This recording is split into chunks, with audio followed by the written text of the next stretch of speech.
எல்லோருக்கும் வணக்கம். சிவகாமியின் சபதம் நாவலோட முதல் பகுதியான பரஞ்சோதி யாத்திரையில் 27வது அத்தியாயத்தை இன்னைக்கு பார்க்கலாம். கடந்த பதிவில் 26வது அத்தியாயமான கற்கோயில்களில் மகேந்திரர் மாமல்லபுரத்தில் 5 பெரும் கோயில்கள் எழுப்பி அனைத்து சமயங்களையும் சமமாக பாவிக்க எண்ணியிருப்பதாக நரசிம்மரிடம் கூறி வந்ததையும் அப்போது ஆயனரும் சிவகாமியும் வந்ததையும் பார்த்தோம். இப்போ 27வது அத்தியாயம் ஒரு குதிரை. வாங்க வாசிக்கலாம். பல்லவ சக்கரவர்த்தியையும் அவருடைய திருக்குமாரரையும் பார்த்தவுடனே சற்று தூரத்திலேயே சிவிகை தரையில் இறக்கப்பட்டது. ஆயனரும் சிவகாமியும் சிவிகையிலிருந்து இறங்கி பயபக்தியுடன் நடந்து வந்தார்கள். ஆயனரே, வாருங்கள். சிவகாமியையும் அழைத்து வந்தீர்களா? மிகவும் நல்லது. பிரயாணம் சௌக்கியமாயிருந்ததா என்று சக்கரவர்த்தி கேட்டார். பல்லவேந்திரா, தங்களுடைய குடை நிழலின் கீழ் பிரயாணம் சௌக்கியமாயிருப்பதற்கு கேட்பானேன் என்று கூறிய வண்ணம் ஆயனர் அருகில் வந்து வணங்கினார். அவருக்கு பின்னால் அடக்கத்துடன் வந்த சிவகாமியும் சக்கரவர்த்தியை நமஸ்கரித்தாள். அவளுடைய உள்ளத்தில் சக்கரவர்த்தியிடம் பக்தியும் மரியாதையும் நிறைந்திருந்தன. அதே சமயத்தில் இன்னதென்று தெரியாத ஒரு வகை பயமும் குடிகொண்டிருந்தது. சிவகாமி, உனக்கு மங்களம் உண்டாகட்டும். உன்னிடம் அடைக்கலம் புகுந்திருக்கும் பரத சாஸ்திர கலை மேலும் மேலும் வளர்ந்து பூரணம் அடையட்டும் என்று மகேந்திர பல்லவர் ஆசி கூறிவிட்டு ஆயனரை பார்த்து சொல்லத் தொடங்கினார். ஆயனரே, இன்றைக்கு உங்கள் பிரயாணம் சௌக்கியமாய் இருந்தது என்று சொன்னீரல்லவா? இனி நெடுகிலும் அப்படியே இருக்கும் என்று சொல்வதற்கில்லை. இந்த யுத்தம் முடியும் வரையில் சாலைகளிலே சைன்யங்களின் நடமாட்டம் அதிகமாயிருக்கும். ஆகையால் இன்னும் கொஞ்ச காலத்துக்கு நீர் இங்கேயே தங்கி இருப்பது நல்லது. தூக்கி வாரி போட்டது.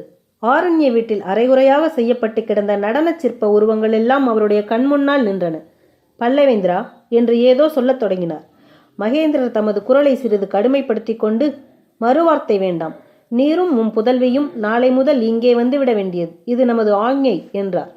நடுங்கியவராய், பல்லவேந்திரா, தங்கள் ஆக்ஞைக்கு மறுவார்த்தையும் உண்டா? அவ்விதமே செய்கிறேன் என்றார். ஆயனரே, இந்த கோயில்களை எவ்வளவு சீக்கிரமாக வேலை செய்யலாமோ அவ்வளவு சீக்கிரமாக முடிக்க வேண்டும். கோயில்கள் பூர்த்தியாகும் வரையில் நீர் வேறு எந்த வேலையையும் கவனிக்க வேண்டியதில்லை. இந்த வேலைக்காக நீர் எப்போது எவ்வளவு திரவியம் கேட்டாலும் கொடுக்கும்படியாக தனாதிகாரிக்கு கட்டளையிட்டிருக்கிறேன். இன்னும் உமக்கு வேண்டிய ஆட்களையும் வேறு வசதிகளையும் உடனுக்குடன் அனுப்பும்படி ஏற்பாடு செய்திருக்கிறேன். எந்த காரணத்திலாவது காரியம் குந்தகப்படுவதாயிருந்தால் நீர் குமார சக்கரவர்த்திக்கு செய்தி அனுப்பி வேண்டியதை தெரியப்படுத்தலாம் என்று சக்கரவர்த்தி கூறியதும் அருகில் நின்ற மாமல்லரை ஆயனர் நோக்கினார். ஆம் ஆயனரே, இனி சில காலத்துக்கு உமக்கு வேண்டியதையெல்லாம் மாமல்லரிடம்தான் தெரியப்படுத்த வேண்டும். நாளைய தினம் பல்லவ சைன்யத்துடன் நான் போர்க்களத்துக்கு புறப்பட்டு செல்கிறேன். நான் திரும்பி வரும் வரையில் பல்லவ சாம்ராஜ்யத்தை நிர்வகிக்கும் சகல பொறுப்புகளையும் மந்திரி மண்டலத்தார் மாமல்லருக்கு அளித்திருக்கிறார்கள். நாளை முதல் மாமல்லர் தான் சக்கரவர்த்தி என்றார் மகேந்திர பல்லவர். சக்கரவர்த்தி ஆயனரிடம் சற்று கடுமையான குரலில் கூறி வந்த மொழிகளை கேட்டு கவலையும் பயமும் கொண்டிருந்த சிவகாமி அவருடைய கடைசி வார்த்தைகளை கேட்டதும் அளவில்லாத குதூகலம் அடைந்தாள்.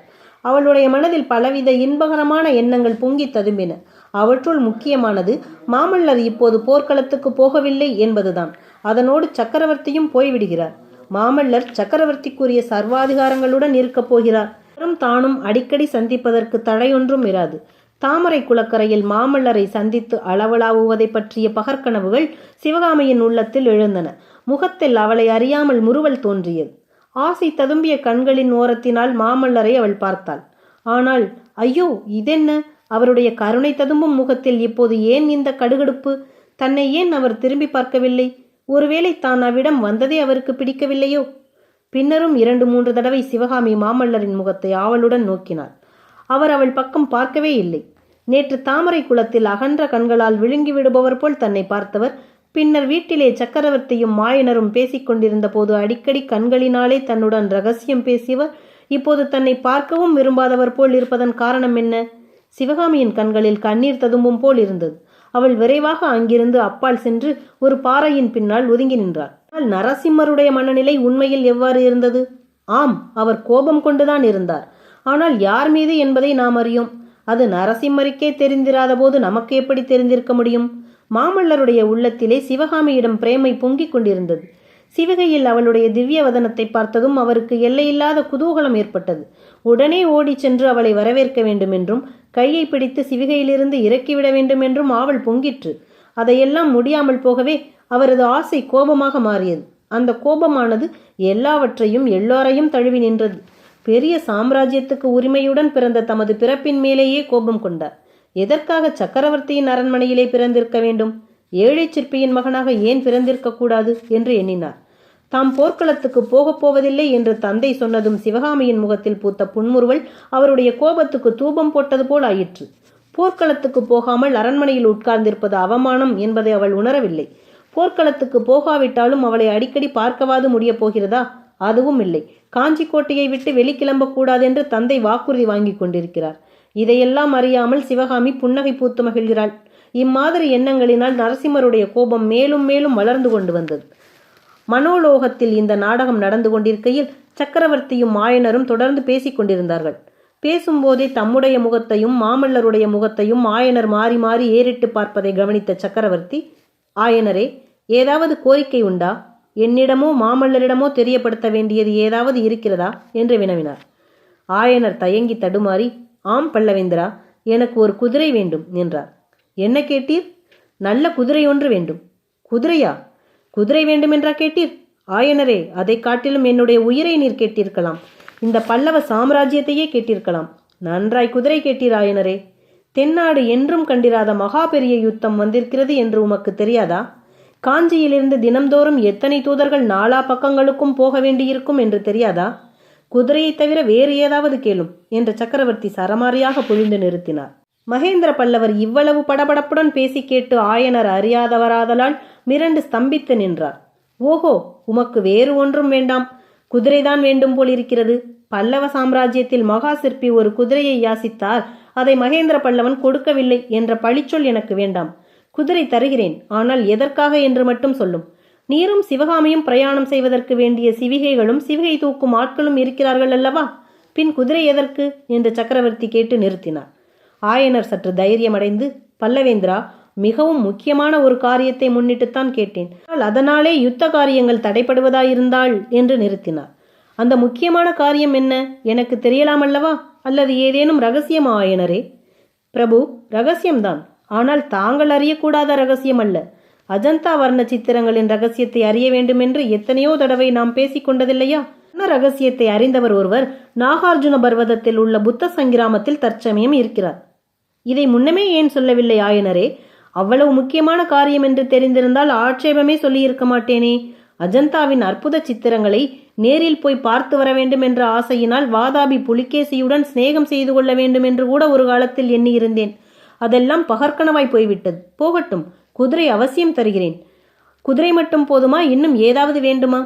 பல்லவேந்திரரின் ரிஷபலட்சணை பதித்த பிரயாணச் சீட்டும் வேண்டும். இது யுத்த காலம் அல்லவா? அதுவும் தருகிறேன். இவ்வளவு முக்கியமான காரியத்துக்கு யாரை அனுப்புவதாக உத்தேசம் ஆயனரே? ஒருவேளை நீரை போவதாக உத்தேசமா? எனக்கு குதிரை ஏறவே தெரியாது பிரபு. என்னுடைய சீடன் ஒருவனை அனுப்புகிறேன். பகைவர் படைகள் வரும் வழியிலே அவன் போக வேண்டியிருக்குமே. கையில் நல்ல ஆயுதம் எடுத்து போக வேண்டும். இதோ இந்த வேலை அவனிடம் கொடுத்து அனுப்புங்கள் என்று கூறிய சக்கரவர்த்தி நரசிம்மரிடமிருந்து தாம் வாங்கி வைத்திருந்த வேலை நீட்டினார்.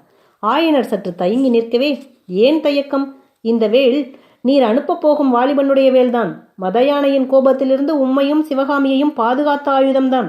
பரஞ்சோதி இதை வாங்கிக் கொள்ள ஆட்சேபிக்க மாட்டான் என்றார் சக்கரவர்த்தி. இதை கேட்ட ஆயனர் மட்டுமல்ல, நரசிம்மரும் சிவகாமியும் கூட ஆச்சரிய கடலில் மூழ்கினார்கள். ஆயனர் தட்டு தடுமாறி, பல்லவேந்திரா, தங்களுக்கு எப்படி தெரிந்தது என்றார். புத்த பகவான் என் கனவிலே வந்து சொன்னார். அன்று உன் வீட்டில் தம்முடைய சிலைக்கு பின்னால் ஒளிந்திருந்தவர்களை பற்றியும் புத்தர் எனக்கு கூறினார் ஆயனரே. பல்லவ சக்கரவர்த்தியின் கண்களுக்கும் காதுகளுக்கும் எட்டாமல் பல்லவ சாம்ராஜ்யத்தில் எதுவும் நடக்க முடியாது என்று உமக்கு தெரியாதா? உடனே ஆயனர் கைகூப்பி வணங்கி, பல்லவேந்திரா, நான் ஏதேனும் தவறு செய்திருந்தால் மன்னிக்க வேண்டும். சித்திரக்கலையில் உள்ள ஆசையினால் இந்த காரியத்தில் இறங்கினேன் என்று தொண்டையடைக்க கூறினார். சிற்பியாரே, அஜந்தா ரகசியத்தை அறிவதில் உமக்கு எவ்வளவு ஆசையோ அவ்வளவு எனக்கும் உண்டு. திவ்யமாய் பரஞ்சோதியை அனுப்பி வையும். இதெல்லாம் எனக்கு தெரிந்ததாக அந்த புத்த பிஷுவிடம் மட்டும் சொல்ல வேண்டாம். ஏனோ தெரியவில்லை, பௌத்தர்களுக்கு என் பேரில் இல்லாத சந்தேகங்கள் எல்லாம் தோன்றுகின்றன. புத்த பகவானிடம் எனக்குள்ள பக்தியை அவர்கள் அறியவில்லை. ஆயனரே, குன்றை குடைந்து அமைக்கும் இந்த 5 கோயில்களில் ஒன்றில் புத்த பகவானுடைய பிரம்மாண்ட சிலை ஒன்று செய்து வைக்கப் போகிறேன். அதை பற்றித்தான் நீர் வரும்போது மாமல்லரிடம் சொல்லிக் கொண்டிருந்தேன் என்றார் சக்கரவர்த்தி. இவ்விதம் இங்கு ரசமான சம்பாஷணை நடந்து கொண்டிருந்த போது பாறை ஓரத்தில் சற்று மறைவாக நின்று இதையெல்லாம் கேட்டுக்கொண்டிருந்த சிவகாமியின் உள்ளத்தில் பலவிதமான எண்ணங்கள் அலையறிந்து எழுந்தன. இந்த சக்கரவர்த்தி எவ்வளவு சதுரராய் இருக்கிறார்! புத்த பிஷுவை பற்றி மாமல்லரிடம் நாம் எச்சரிக்கை செய்ய வேண்டும் என்றிருக்க இவருக்கு ஏற்கனவே எல்லாம் தெரிந்திருக்கிறதே. இவரிடம் எதையும் மறைக்க முடியாது போலிருக்கிறதே. ஒருவேளை நம்முடைய ரகசியத்தையும் இவர் அறிந்திருப்பாரோ? அதனாலேதான் ஒருவேளை குமார சக்கரவர்த்தி நம்மிடம் இவ்வளவு பாராமுகமாக இருக்கிறாரோ? நாம் ஏதேனும் தவறு செய்து விட்டோமோ? இவ்விதம் எண்ணாததெல்லாம் எண்ணி அவள் உள்ளம் ஏங்கிற்று. விரைவிலே குமார சக்கரவர்த்தியை தனிமையில் பார்த்து அவருடைய கோபத்துக்கு காரணம் தெரிந்து கொண்டாலன்றி அவளுக்கு மனச்சாந்தி ஏற்படாதென்று தோன்றியது. தற்செயலாக சிவகாமியின் பார்வை கீழே தரையில் கிடந்த ஒரு காவிக்கட்டியின் மேல் விழுந்தது. சட்டென்று ஒரு யோசனை தோன்றிற்று. அந்த காவிக்கட்டியை குனிந்து எடுத்துக்கொண்டு பாறையில் சித்திரம் வரையலானாள். குளத்தின் தண்ணீருக்கு அடையாளமாக ஒரு அலையை போன்ற 2 கோடுகளை இழுத்தாள்.